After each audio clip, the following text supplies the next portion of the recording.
शुक्रिया मुकुल। तो आज 7वें चरण का चुनाव है। 57 वो अहम हम मान सकते हैं सीटें हैं जहां पर 904 उम्मीदवारों की किस्मत का फैसला आज ईवीएम में कैद होना है। ग्राफिक्स के जरिए हम आपको समझाने की कोशिश करेंगे। तो बात सबसे पहले करते हैं 80 की रसाकशी यानी कि उत्तर प्रदेश की। कहते हैं कि जब दिल्ली की हम सत्ता की बात करते हैं उसका रास्ता उत्तर प्रदेश से जाता है। तो उत्तर प्रदेश की ये 13 अहम सीटें और सबसे अहम वीवीआईपी अगर हम बात करते हैं सीट की वाराणसी, जहां से प्रधानमंत्री तीसरी बार चुनाव लड़ रहे हैं, तो उस लिहाज से ये तमाम 13 सीटें, मिर्जापुर की हम बात करते हैं, वो बहुत अहम हो जाती हैं। और उत्तर प्रदेश के इन तमाम सीटों के बाद रुख करते हैं पंजाब का, जहां एक ही चरण में 13 जो सीटें हैं उन पर हम आज वोटिंग की प्रक्रिया को संपन्न होते हुए देखेंगे। और पहली बार ऐसा है कि बीजेपी, श्रोमणी अकाली दल और आम आदमी पार्टी और साथ ही साथ भाजपा ने 13 की 13 सीटों पर अपने उम्मीदवार यहां उतारे हैं। और बहुत दिलचस्प यहां पर यह है कि आम आदमी पार्टी का झगड़ा अगर पंजाब में, तो कहीं ना कहीं वो दिल्ली में नहीं है। ये बहुत दिलचस्प है, कैसे ये असर डालता हुआ नजर आएगा 7वें चरण के इस मतदान प्रतिशत पर, यह देखना होगा। पश्चिम बंगाल की हम बात करते हैं, तमाम वो 9 सीटें जिन्हें ममता दीदी का गढ़ कहा जाता है। क्या इस गढ़ में सेंध लगा पाएगी भाजपा? क्योंकि जनाधार को बढ़ाने के लिए प्रधानमंत्री ने ताबड़तोड़ रैलियां की हैं वहां पर। उस लिहाज से बारासात की हम बात करते हैं, तमाम अन्य सीटें जो आज इसमें हैं, उस लिहाज से क्या यहां पर अपना खाता खोल पाएगी भाजपा? ये अहम सवाल है। और वोटिंग प्रतिशत के लिहाज से भी पश्चिम बंगाल हमेशा आगे रहता है। बिहार की 8 सीटें, जिसमें अगर कुछ सीटों का मैं आपसे जिक्र करूं, जिसमें हमने आरा की बात कर रहे हैं, हम पाटलिपुत्र की बात कर रहे हैं, पटना साहिब है, ये अहम वीवीआईपी सीट्स हैं जिन पर कड़ा मुकाबला है। और खास तौर पर रोचक मुकाबला इसलिए क्योंकि जेडीयू के साथ गठबंधन के तौर पर कई उम्मीदवार उतारे गए। आरजेडी ने अपने हम कह सकते हैं राजनीतिक वर्चस्व को दोबारा कायम करने के लिए यहां से अपने परिवार के भी कई सदस्यों को उतारा है। तो उनके राजनीतिक भविष्य का फैसला भी इस चुनावी चरण में कैद हो जाएगा ईवीएम में। बात ओडिशा की करते हैं। 6 अहम सीटें हैं जहां आज चुनावी प्रक्रिया संपन्न होने वाली है। और ओडिशा में क्योंकि विधानसभा चुनाव भी हैं और उस लिहाज से ये राज्य भी बहुत अहम हो जाता है। लगातार हमने देखा कि बीजेपी बीजेडी पर हमलावर होती हुई नजर आई कई मुद्दों पर। कई अहम मुद्दे यहाँ पर हैं, खास तौर पर जब हम डिजास्टर मैनेजमेंट की बात करते हैं, तो इन तमाम 6 सीटों पर भी मुकाबला बेहद कड़ा होने वाला है। और इसलिए ये 6 सीटें भी इस निर्णायक दौर के लिए बेहद हैं। बात इन 4 सीटों की करते हैं। छोटी सीटें हैं हिमाचल प्रदेश, लेकिन सिरमौर मानी जाती हैं तमाम सीटें। अभी हमने जिस तरह से कंगना रणावत, जो कि पदार्पण कर रही हैं राजनीति में सीधा अभिनेत्री होने के बाद, मंडी सीट से वो चुनाव लड़ रही हैं। ये चारों सीटें बहुत अहम हो जाती हैं, खास तौर पर क्योंकि चारों सीटें किस तरह से राजनीतिक भविष्य तय करेंगी इंडी गठबंधन का, ये बहुत बड़ा सवाल है हिमाचल प्रदेश का जब हम जिक्र करते हैं। यहाँ पर भी प्रधानमंत्री ने कई अहम रैलियां की हैं। 3 सीटें झारखंड की, झारखंड के कई अहम मुद्दे रहे। खास तौर पर अगर हम बात करते हैं जेएमएम की, उसके भ्रष्टाचार का जो मुद्दा है वो छाया रहा। क्या उसका असर, ये जो चुनावी आंकड़े हैं तमाम चरणों में जिस तरह से चुनाव हुए, जो वोटिंग प्रतिशत आया, और खास तौर पर इस 7वें चरण का जब हम जिक्र करते हैं, क्या उस पर पड़ता हुआ नजर आएगा? ये बेहद अहम सवाल है क्योंकि कई जेएमएम के जो नेता है वो भाजपा में भी शामिल हुए हैं। चंडीगढ़ की इस सीट पर भी यहाँ पर चुनाव होना है। और जब हम बात करते हैं इन तमाम सीटों को लेकर, या फिर हम ये कहिए 7वां चरण कितना निर्णायक साबित होगा, खास तौर पर क्योंकि इसके बाद जो एक लंबी चुनावी प्रक्रिया है उस पर विराम लग जाएगा। और 4 जून को वो अहम दिन, वो रिजल्ट का दिन, जिसमें जनता जनार्दन अपने मार्क्स को रिवील करेगी कि किसको कितने नंबर मिलने वाले हैं। तो फिर से एक बार उत्तर प्रदेश की जब हम बात करते हैं, डबल इंजन की वहाँ सरकार है, वहाँ पे 13 सीट। और आइए अब रुक करते कुछ और अहम आंकड़ों का भी यहाँ जिक्र करते हैं। देखिए, कुल उम्मीदवारों की जब हम बात करते हैं, 904 उम्मीदवार हैं, जिसमें भाजपा ने 2024 का अगर हम जिक्र करें, 7वें चरण की हम बात करते हैं, तो 51 उम्मीदवार, 31 इंडी गठबंधन ने उतारे हैं चुनावी रण में। और चुनावी समर में बसपा सुप्रीमो की अगर बात की जाए तो बहुत रोचक बनाने की कोशिश की। मुकाबला हर एक सीट पर, अगर हम यूपी की बात करें तो वहां पर उतारा है अपना कैंडिडेट 56 उम्मीदवार। और जब अदर्स या फिर निर्दलियों की बात करते हैं तो 766 इस वक्त चुनावी मैदान में है। ये 2024 का आंकड़ा है। 904 उम्मीदवार, 7वां चरण निर्णायक अहम चरण, जिसमें दमखम लगाती हुई नजर आ रही हैं तमाम पार्टियां। इंडी गठबंधन के लिए भी ये अहम लिटमस टेस्ट होगा। हालांकि सबके अपने अपने दावे, अपने अपने वायदे थे, अलग अलग मैनिफेस्टो इन्होंने रिलीज किए, तो उस लिहाज से क्या इनकी नीति रहने वाली है, क्या रणनीति, ये एक बड़ा सवाल रहेगा और वोटर्स के मन में भी। अगर हम रुक करते हैं 2019 के नतीजों पर एक निगाह डालते हैं, यहाँ पर 57 सीटों में से 31 एनडीए के खाते में गई, यानी कि एनडीए उसके सहयोगी जो घटक दल थे।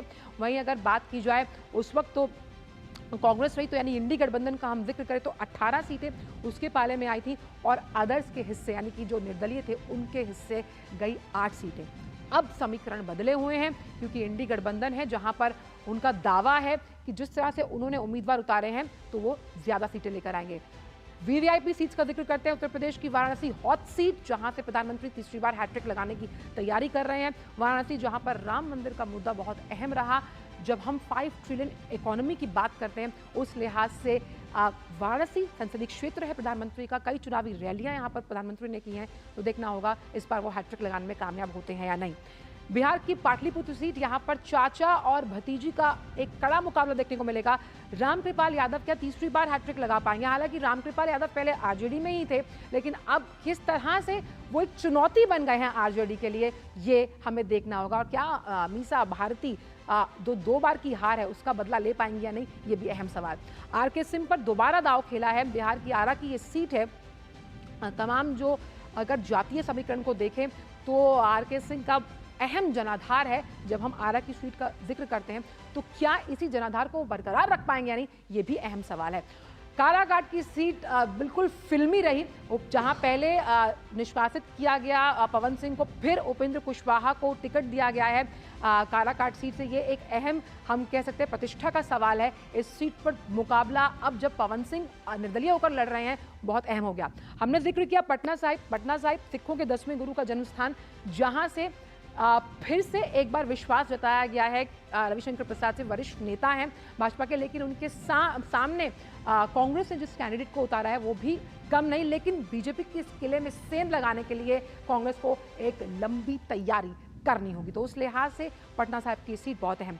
डॉक्टर महेंद्र नाथ पांडे उत्तर प्रदेश चंदौली से लड़ रहे हैं। हालांकि एक अच्छा खासा राजनीतिक इनका करियर रहा है, कद्दावर नेता हैं, उस लिहाज से जनाधार और खास तौर पर जब वोट प्रतिशत की हम बात करते हैं क्या उसे कायम रख पाएंगे या नहीं, ये बड़ा सवाल है। उत्तर प्रदेश की चंदौली सीट जहां से महेंद्र नाथ पांडे इस बार चुनावी मैदान में हैं।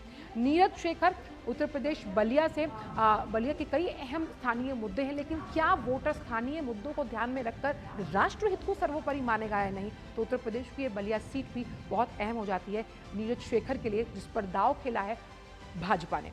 अनुप्रिया पटेल मिर्जापुर से सांसद हैं उत्तर प्रदेश की, और अपना दल की 2 सीटें हैं, उस लिहाज से बहुत अहम हो जाती हैं जब हम मिर्जापुर की बात करते हैं, जिसका अभी हमने अपनी साउंड बाइट में भी उन्होंने कहा कि किस स्थायी सरकार की चुनाव के लिए जनता घरों से निकल रही है और स्थायी सरकार बनेगी, ऐसा उनका विश्वास है। लेकिन क्या वो दोबारा सांसद बनेंगी सीट से, ये कितना विश्वास जताता हुआ नजर आएगा, इस पर देखना। रवि किशन गोरखपुर से उत्तर प्रदेश की अगर बात करते हैं तो पहले आपको दिखाते हैं कि रविशंकर प्रसाद ने वोटिंग की है, वो तस्वीरें आपको दिखाएं कि किस तरह से अपने संवैधानिक अधिकार का इस्तेमाल करते हुए नजर आए। अभी हम उन्हीं की सीट का जिक्र कर रहे थे, पटना साहिब का, और लगातार जब हम पटना साहिब का जिक्र करते हैं तो सिखों के 10वें गुरु का कहना है कि हमेशा ये कहना रहा है कि देह शिवा वर मोहे दो शुभ कर्मन तो कबहू न डरो। तो शुभ कर्मन क्या है? शुभ कर्मन है अपने लोकतंत्र के इस दायित्व का इस्तेमाल कीजिए। इस तस्वीर को देखिए, अगर आप घरों में अभी भी बैठे हैं, जलपान कर रहे हैं, तो घरों से बाहर निकले और वोट कीजिए। तो ये बात की हमने बिहार की पटना साहिब सीट की, लेकिन अब रुक करते हैं उत्तर प्रदेश का, जहां से गोरखपुर का अगर जिक्र करें तो रवि किशन जाने माने अभिनेता जो कि राजनीति में आए, अपने फायर ब्रांड बयानों के लिए जाने जाते हैं, और उस लिहाज से गोरखपुर की ये सीट काफ़ी अहम हो जाती है। पूर्वांचल बेल्ट का जब हम जिक्र करते हैं तो गोरखपुर एक अहम सीट है, और वो कहते हैं कि पूर्वांचल की इन सीटों को अगर आपने जीता है तो कहीं ना कहीं आपने जनता का दिल जीता। तो डबल इंजन सरकार के लिहाज से कितना अहम हो जाता है। और ये चुनाव रवि किशन के लिए, जो लगातार उन्होंने महाकाल से आशीर्वाद लेकर कहा था कि मैं जनता की सेवा करने के लिए आया हूँ एक प्रधान सेवक के तौर पर, जनता दोबारा उन्हें सेवा करने का मौका देगी या नहीं, ये बड़ा सवाल है। उत्तर प्रदेश गाजीपुर अफजल अंसारी, अगर हम बात करें मुख्तार के मरने के बाद ये जो सीट है ये भी हॉट वीआईपी सीट, चर्चित सीट गाजीपुर की उत्तर प्रदेश का अगर हम जिक्र करें, जब हम गाजीपुर की बात करते हैं कई तमाम मुद्दे हैं, लॉ एंड ऑर्डर का एक अहम मुद्दा है। तो क्या जनता इमोशनली कार्ड जो खेला गया उनके भाई द्वारा उस पर वोट करती है या फिर स्थानीय और राष्ट्रीय मुद्दे अहम रहते हैं, ये देखना होगा। कंगना रनावत हिमाचल प्रदेश की मंडी सीट से राजनीति का पदार्पण, पहली बार अभिनेत्री के तौर पर कई झंडे गाड़े हैं, लेकिन क्या जो वहाँ की जनता है उनके मन को टटोलने में कामयाब रही या नहीं रही, ये जो रिजल्ट है वो जो 4 जून को आएगा तो पता लगेगा। हालांकि अपनी कई चुनावी जनसभाओं में वो लगातार ये कहती रही कि वो जनता की सेवा करने के लिए मंडी से लगातार हमेशा उनके साथ रहेंगी। अब वीवीआईपी सीट्स पर एक अहम मुकाबला देखते हैं, जिसका जिक्र मैंने पहले भी किया कि रामकृपाल यादव का मुकाबला मीसा भारती 2 बार चुनाव लड़ी, दोनों बार हारी। क्या तीसरी बार सफलता हासिल होगी या फिर रामकृपाल यादव फिर उनके लिए कहीं ना कहीं चुनौती बनकर खड़े हैं, ये बड़ा सवाल है। मीसा भारती को आरजेडी ने उतारा है, वही रामकृपाल यादव पर दाव खेला है बीजेपी ने। तो बिहार की पाटलिपुत्र अहम सीट है, ये वीवीआईपी सीट है जिस पर मुकाबला बेहद कड़ा है दोनों के बीच। रुक करते हैं काराकाट का, जहां से उपेंद्र कुशवाहा पर विश्वास जताया गया है। ये पार्टी वो है जिसके साथ गठबंधन में उपेंद्र कुशवाहा को उतारा गया। वहीं पवन सिंह ने, क्योंकि उन्हें निष्कासित किया गया पहले पार्टी से, फिर निर्दलीय चुनाव लड़ने के हिसाब से इस पूरी सीट पर जो मुकाबला है उसे बेहद रोमांचक बना दिया। भोजपुरी स्टार